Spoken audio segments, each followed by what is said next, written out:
흔히 믿음장이라고 이야기를 합니다. 오늘 본문의 말씀을 두고 믿음에 대한 이야기를 여러분과 함께 나누고자 합니다. 우리 교회에서는 자녀들을 위해서 1000번째 헌금을 드리고 있습니다. 그런데 1000번째 헌금 봉투에 적힌 기도문을 보면 자녀들에 대한 부모님들의 간절한 소망을 알 수 있습니다. 언제부턴가 한 봉투에는 한결같은 기도문이 적혀 있는데 그 내용은 부모 믿음에 갑절을 주옵소서 하는 글입니다. 오해 없이 들으시기 바랍니다. 처음 이 기도문을 보았을 때는 세속적이지는 않으나 너무 추상적이다라는 생각을 했었습니다. 믿음이란 그 자체가 부피나 질량으로 설명할 수 없는 것인데 갑절이라는 표현이 애매했기 때문입니다. 그리고 또 한 가지 염려되는 것은 그 부모의 믿음입니다.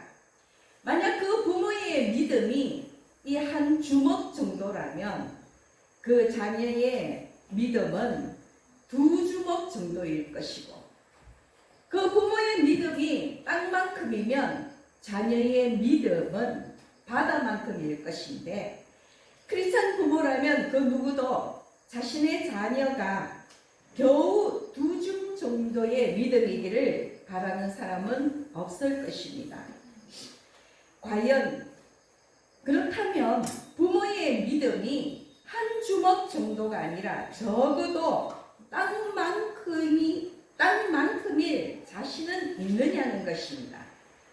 물론 믿음은 눈으로 보여지는 것이 아니기에 섣불리 판단할 수는 없지만 자기의 믿음에 자신이 없다면 쉽게 할 수 있는 기도는 아니기 때문입니다. 자칫하면 아주 허망하고 교만한 기도가 될 소지가 있기 때문입니다. 만약 그렇다면 그것은 올바른 기도라고는 할 수 없을 것입니다. 그러나 다행히 제가 아는 그 집사님은 아주 신실하신 분입니다. 집사님의 삶을 돌아보면 먼 옛날 이스라엘 백성들처럼 애굽을 떠나고 요단을 건너 약속의 땅에 들어섰습니다. 히브리서 11장에 소개되고 있는 아브라함처럼 하나님의 부르심을 받았을 때에 고향과 친척과 아버지의 집을 떠나서 하나님이 보여주시는 곳으로 나아가신 분입니다. 갈 바를 알지 못했으나 하나님의 뜻을 쫓아서 늘 순종하고 헌신하는 삶을 살았습니다. 예수를 믿지 않는 가정에서 태어났으나 청년의 때에 예수를 그리스도로 고백하고 지금은 도시의 큰 교회가 아닌 시골의 작은 교회를 섬겨온 그 집사님의 10여 년의 헌신이 집사님의 믿음의 증거인 것입니다. 그래서 저는 그 집사님의 자녀들이 집사님의 갑절의 믿음을 갖게 된다면 우리 교회로서는 더할 나위 없는 복이요 하나님께는 큰 영광이 됨을 의심하지 않습니다. 그러나 제 생각에 그 집사님은 스스로 자신의 믿음이 훌륭하다고 생각하고 자신은 더 훌륭한 믿음의 소유자가 되기를 바랬다고는 생각하지 않습니다. 자신은 여전히 부족하기 때문에 자기 자식은 자기보다는 더 나아야 하지 않을까 하는 겸손한 바람이었다고 생각합니다. 10배나 100배를 원할 수도 있지만 내 믿음의 갑절만 되어도 좋겠다. 내 믿음의 갑절만 되어도 예수를 배신하지는 않겠다라는 그 소박한 기대 때문이라고 생각을 합니다. 그렇게 생각한 이유는 사람은 완벽하지 않기에 완벽한 믿음도 없기 때문입니다. 그리고 믿음이라는 것은 일평생 성장과 성숙의 과정을 거치는 것이기 때문입니다. 다윗은 시편 8편 5절에서 사람을 하나님보다 하나님보다 조금 못하게 하셨다고 고백을 했지만, 이 조금 못하다라는 이 말은 우리가 정말로 하나님보다 약간 부족하다라는 그 의미로 해석하기보다는 인간은 인격적으로나 도덕적으로나 영적으로나 육체적으로나 완벽하지 못한 존재라고 그렇게 고백했다고 해석하는 것이 더 정확할 것입니다. 그러므로 우리는 예수님이 바라고 원하는 그 단계까지 끊임없이 자라가야 하는 것입니다. 예수님도 인간으로 이 땅에 태어나신 후부터는 스스로 하나님임을 나타내신 그때까지 하나님 아버지가 원하시는 그 단계까지 자라가셨다는 것을 알 수 있습니다. 누가복음 2장 52절에도 예수는 지혜와 키가 자라가며 하나님과 사람에게 더욱 사랑스러워 가시더라는 구절이 있습니다. 가시적이든 비가시적이든 눈에 보이는 것이든 눈에 보이지 않는 것이든 성장과 성숙은 멈추지 않는 것입니다. 그러므로 여러분, 자라나지 않는 믿음, 성숙하지 못한 태도가 부끄러운 것이지 지금 나의 연약함은 부끄러운 것이 아니라는 것입니다. 어제보다는 오늘, 오늘보다는 내일 나의 믿음이 자라고 있다면, 또 그렇게 자랄 수 있다고 기대한다면 그것이 바로 믿음인 것입니다. 그런데 믿음에는 한계가 없습니다. 그러므로 주를 향한 믿음은 계속 성장하고 성숙해야 합니다. 이 정도만 되면 되었어, 이제는 멈추어도 돼, 그런 것은 있을 수가 없다는 것입니다. 앞서 언급한 집사님 역시 자신의 믿음이 계속 자랄 것이라고 확신했을 것입니다. 자식에 대한 갑절의 소망은 그러한 믿음의 바탕 위에 있는 것입니다. 오늘보다는 내일, 내일보다 모레 끊임없이 자라갈 그 믿음의 갑절인 것입니다.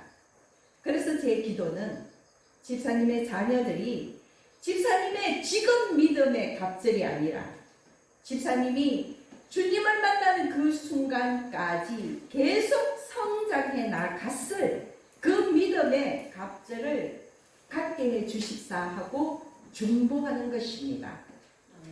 사랑하는 여러분, 우리 모두의 자녀들에게도 이런 이유로 부모 믿음의 갑절의 복이 임하기를 예수님의 이름으로 축복합니다.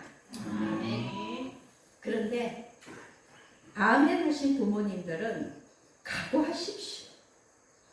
믿음은 바라는 것들의 실상이요 보이지 않는 것들의 증거입니다. 어려운 말입니다. 믿음은 물질로 확인할 수는 없는 것이지만, 즉 무게나 모양이나 색으로 표현할 수는 없지만 믿음의 그 실체는 삶 속에서 반드시 나타나야 한다는 것입니다. 또 아직 나타나지 않은 사건이지만 미래에 반드시 일어난다고 믿어야 하는 것입니다. 추상적인 것이지만 객관적인 실체로 드러나야 하고, 미래적인 사건이지만 실제로 일어난다고 믿는 것이 믿음이라는 것입니다. 그것이 히브리서 11장 1절의 말씀입니다. 한마디로 네 삶 속에 증거가 드러나야 한다는 것입니다. 보여져야 한다는 것입니다. 설명하면 할수록 어려워지는 것이 믿음입니다. 그런데 또 아이러니한 것은 말로 설명하지 않아도 알 수 있는 것이 믿음입니다. 사실 나 자신이 믿음이 있는지 없는지는 누구보다도 나 자신이 더 잘 아는 것입니다. 여러분 스스로가 여러분이 믿음이 있는지 없는지는 여러분이 더 잘 아실 것입니다. 그런데 분명한 것은 믿음의 제1전제 조건은 인내라는 것입니다. 믿음을 보여주는 방법은 바라는 것들이 실상으로 나타나기까지, 내가 믿고 있는 그것이 내 삶에서 구체적으로 드러나기까지, 즉 현실적인 증거로 드러나기까지 인내하는 것입니다. 믿음으로 미래적인 사건을 증거하기 위해서 인내한 대표적인 사람이 바로 히브리서 11장 7절과 8절에 언급된 노아와 아브라함입니다. 노아는 아직 보이지 않는 일, 즉 홍수 사건에 대한 계시를 받고 무려 130년간이나 방주를 만들었습니다. 노아가 홍수 심판에 대한 계시를 받았을 때만 해도 홍수에 대한 그 어떤 징조도 없었습니다. 태양은 뜨거웠고 오히려 가뭄이 지속되고 있었다는 것입니다. 그러나 노아는 오직 하나님에 대한 믿음으로 방주를 만들었습니다. 방주를 만드는 그 130년의 시간은 노아에게는 인내의 시간이었던 것입니다. 주변의 조롱과 비웃음과 핍박을 견디는 시간이었습니다. 그리고 스스로의 그 혹독한 시련과 고통을 참아내는 시간이었습니다. 그러나 결국 노아는 그 모든 것을 인내함으로 인해서 방주를 만들었고 하나님의 홍수 심판이 실제로 드러남으로 인해서 하나님을 향한 그의 믿음을 증거하였습니다. 아브라함은 하나님의 말씀에 순종하여서 고향과 친척과 아버지의 집을 떠나 하나님이 약속하신 가나안 땅을 향해 갔습니다. 그러나 그 당시 아브라함은 그가 가야 하는 곳이 어딘지 알지 못했고 그저 하나님께서 가리키는 곳을 향해서 갈 바를 알지 못한 채 나아갔다는 것입니다. 그런데 히브리서 11장 10절을 보시면 이는 그가 하나님이 계획하시고 지으실 터가 있는 성을 바랐습니다. 눈에는 보이지 않지만 그곳이 어디인지는 모르지만 그러나 하나님께서 그에게 약속하신 그 시온성, 하나님이 약속하신 그 견고한 성을 바라보고 나아갔다는 것입니다. 아브라함은 자신이 도착할 최종 목적지도 모른 채 그저 하나님의 지시에 따라 움직였을 뿐이고 세겜 땅 모래 상수리 나무에 이르렀어야 하나님이 아브라함에게 이 땅이 내가 네 자손에게 땅이다 라고 말씀하실 때야 비로소 가나안 땅이 하나님께서 약속하신 약속의 땅이구나 라는 것을 알았다는 것입니다. 그러나 거기까지 아브라함은 하나님의 약속만을 믿고 오랜 세월 인내했습니다. 아브라함의 인내는 그 이후에도 계속되었음을 우리는 성경을 통해서 알 수 있습니다. 그런데 여러분 생각해 보십시오. 아브라함의 일생 동안 하나님이 그에게 약속하신 말씀들이 모두 이루어졌습니까?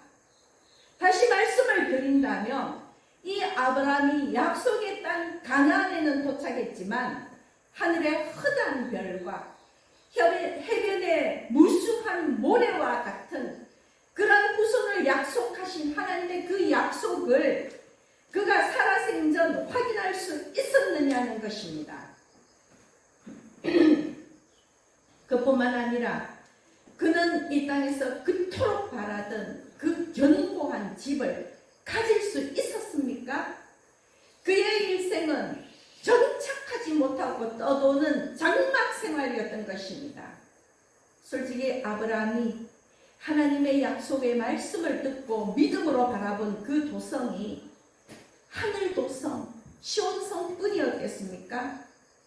이 땅에서도 그는 약속의 땅에 도착하기만 하면 영구적이고 견고한 성을 짓고 하나님이 다스리는 그런 삶을 살 것이라고 꿈꾸면서 인내했을 것입니다.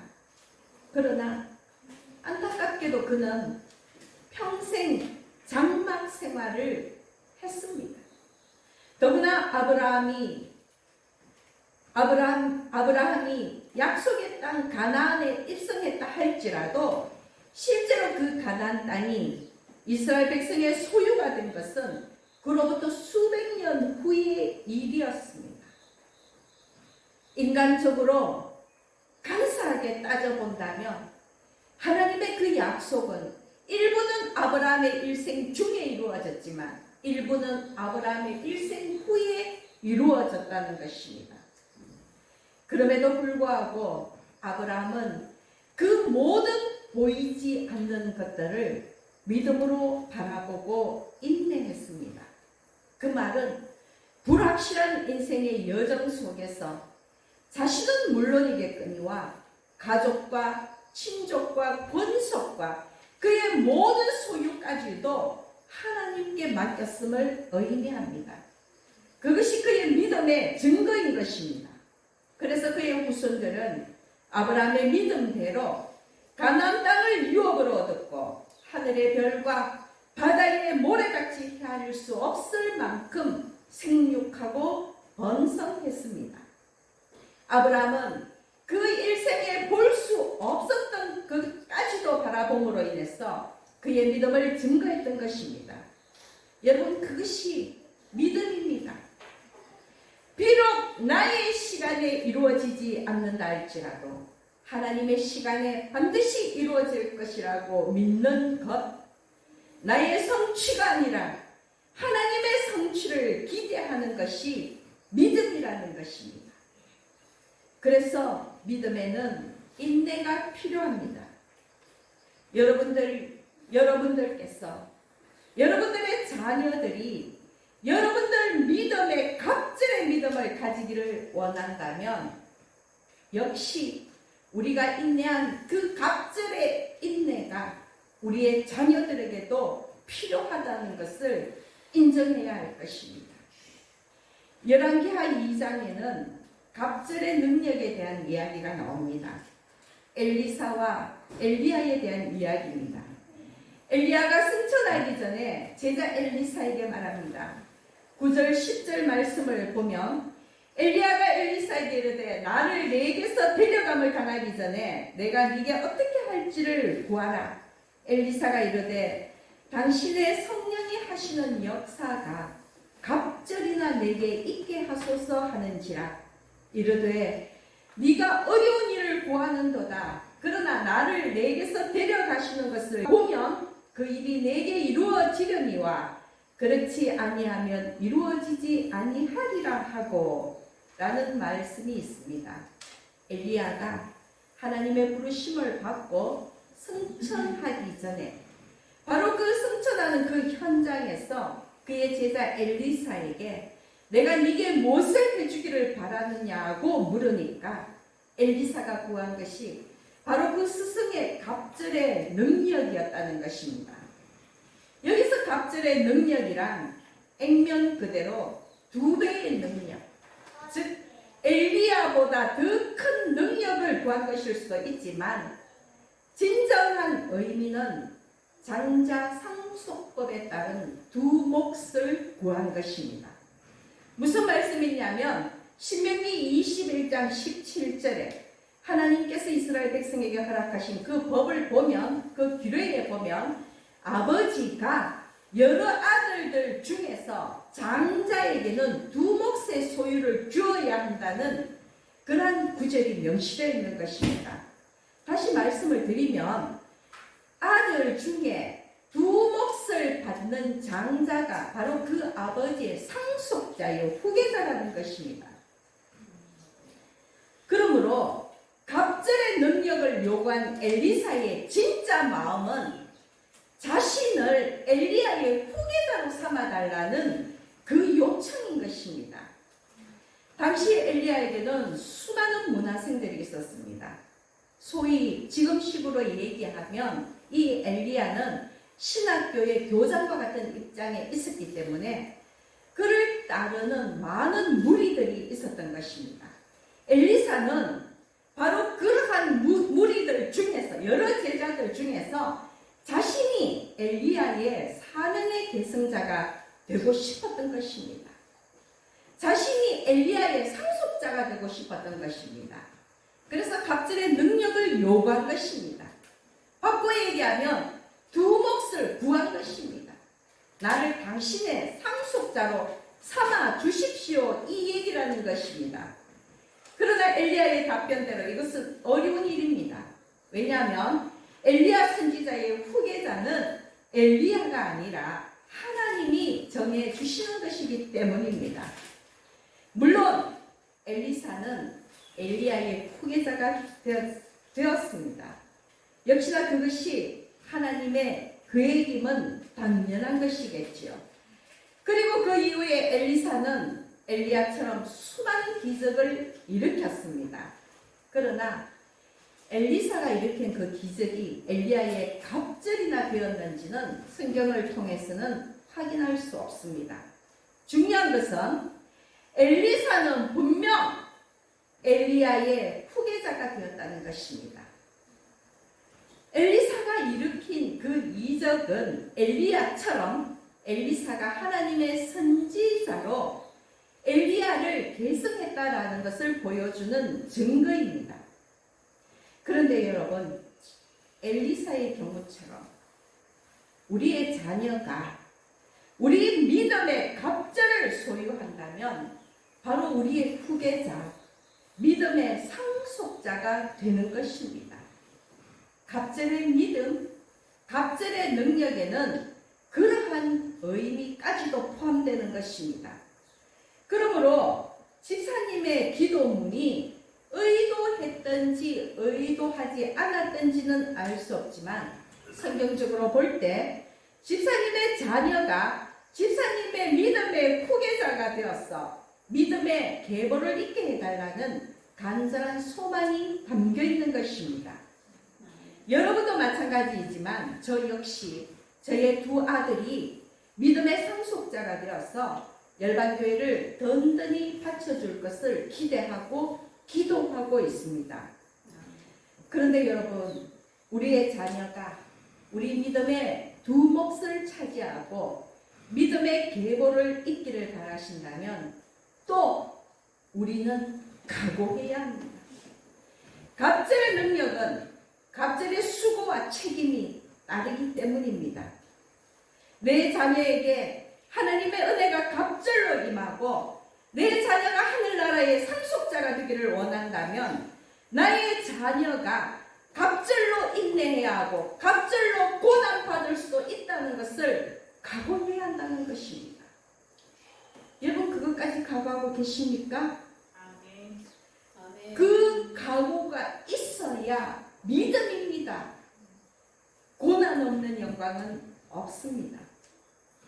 그럼에도 불구하고 내 자녀가 고통받고 고난당하고 혼란에 찬다 할지라도 내 자녀가 나의 갑절로 수고하고 내 갑절의 책임을 감당해야 한다 할지라도 나의 자녀가 갑절의 능력을 받고 하나님의 상속자가 되기를 소망하는 것이 바로 믿음이라는 것입니다.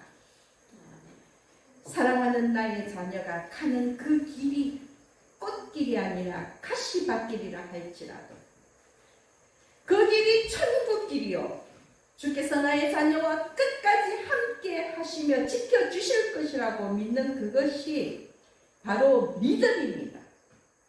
그 어떠한 절망적인 상황에 찬다 할지라도 결단코 절망하지 아니하고 그 절망을 이겨내는 것이 믿음인 것입니다.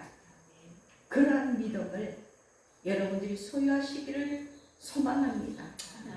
그리고 그 믿음의 바탕 위에 나의 자녀가 갑절의 능력을 가지기를 기도하시기를 소망합니다. 예수님이 제자들에게 말씀하셨습니다. 누구든지 나를 따라오려거든 자기를 부인하고 자기 십자가를 지고 나를 따를 것이라. 이것은 제자들에 대한 말씀이지만 고난의 길을 자원해서 가는 그것이 바로 믿음이라고 가르치는 말씀입니다. 자기를 쳐서 죽게 복종시키고 십자가를 지고 끝까지 주를 따르는 것이 믿음이라는 것입니다. 여러분, 우리의 자녀가 갑절의 믿음과 노력으로 살기를 소망한다면 하나님의 상속자가 되기 위해서는 어떤 고난도 핍박도 인내하고 이겨낼 수 있도록 자녀를 위해서 기도하십시오. 그러나 우선은 하나님 앞에 여러분의 믿음을 보이십시오.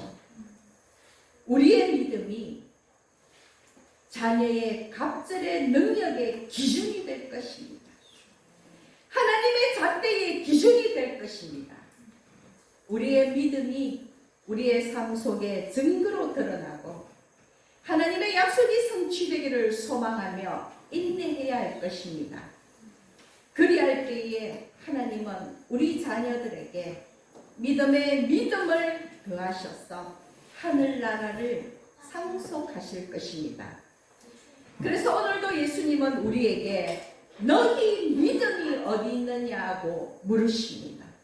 너희 믿음이 어디 있느냐? 너희 믿음을 내 앞에 보이라고 말씀하십니다.